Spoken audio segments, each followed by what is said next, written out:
I'm a very proud Canadian, and in being so, I've developed a great passion for the greatest game on earth.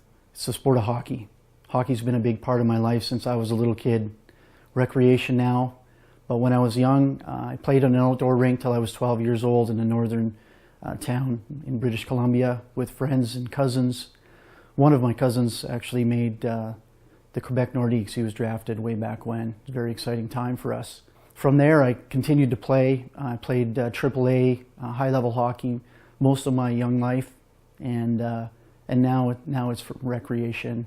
And I'm a hockey coach. So I have two boys, one 14, one 12.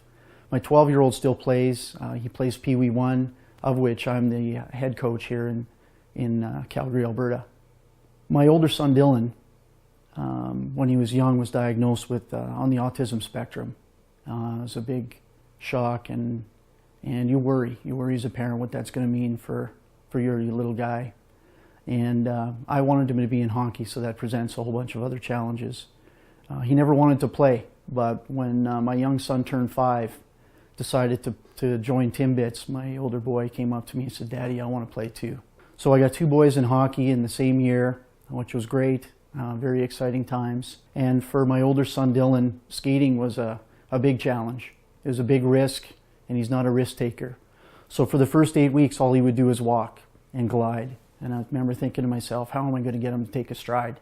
So one day, we were out on the ice, and I told him, put your left skate on that circle, and it can't leave the circle, and you got to propel yourself around. And to my amazement, because I took his focus off of the actual skating part of it and broke it down for him, he pushed himself and propelled himself around, and then the other way. The next day, when he went onto the ice, he started skating. And I remember looking up at my spouse, Stacy, at the time, and both of us pretty emotional. He's taught me patience, and he's taught me to appreciate everything. My younger son is a good little hockey player. He plays today. He didn't have those issues. He could focus on hockey strategy and hockey IQ. From there, I taught Dylan how to do crossovers. So if you can imagine a 5- and 6-year-old Timbit and telling him that they have to cross their foot, they look at you and, "What are you, crazy, coach?"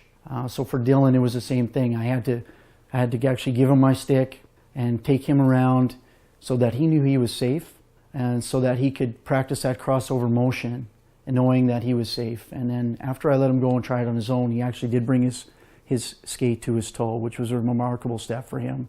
After going through hockey evaluations here in Calgary with Pee Wee, 97% of them can't do crossovers one way or have a weak side. We all do. But to my amazement, 97% of them couldn't do it when we went through evaluations.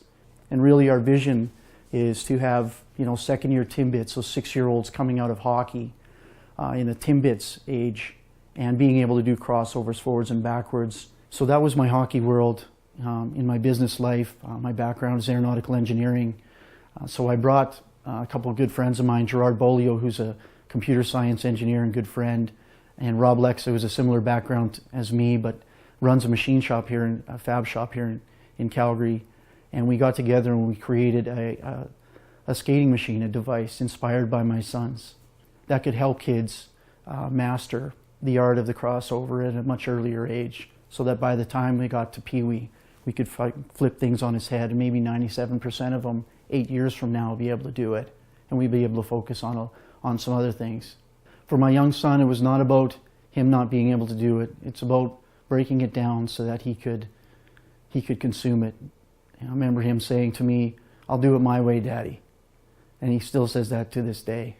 So being inspired by him, we created what we call Tornado's Edge. I'm Derek Forche. Do you have the edge?